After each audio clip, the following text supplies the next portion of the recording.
Okay, so let's talk about that solo.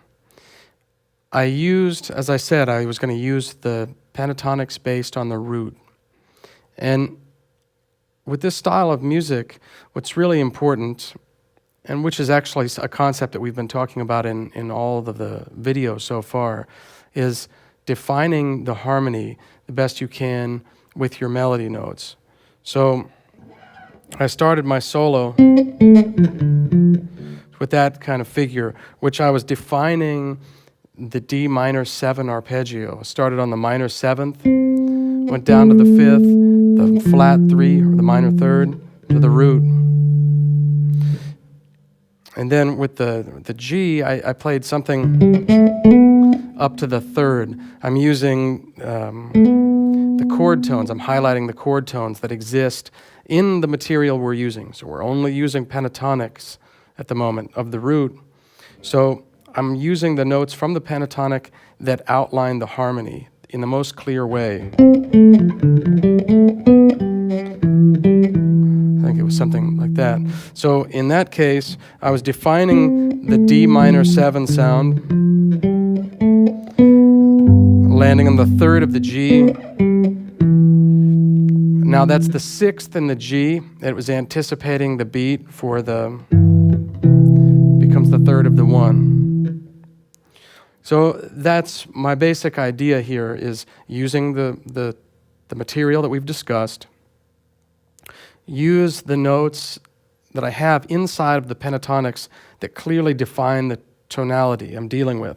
So in the D minor 7, I'm targeting D, F, A, and the C as the most important notes. You know, I have the G natural, and that's great. I could use that as a passing note. But I know that's going to be a big one on the 2nd chord, would be the G7. So really I'm putting emphasis on the chord tones that I have in the minor pentatonic there. Right?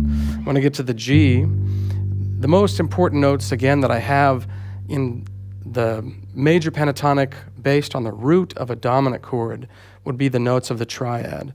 I have the G, which is the root, B, which is the 3rd, D, which is the 5th. Then the other note that I have 2 other notes, which is my A, which would be my 2. I'm really going to use that as a passing note.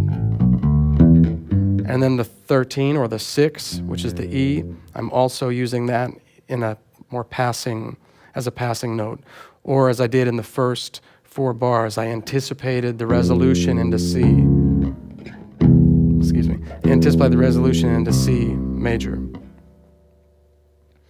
So anyway, you can take these concepts, outlining the changes, utilizing the notes within your pentatonic scale that match the arpeggio or the chord.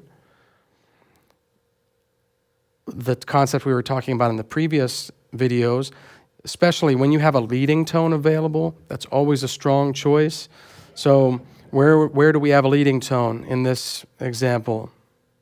Well, we have it from the 3rd of the G7 resolving into the C major. So that's another option, always looking to see where you have a leading tone and if it resolves. And thinking about utilizing either the lighter or darker sound using the major pentatonic or the relative minor.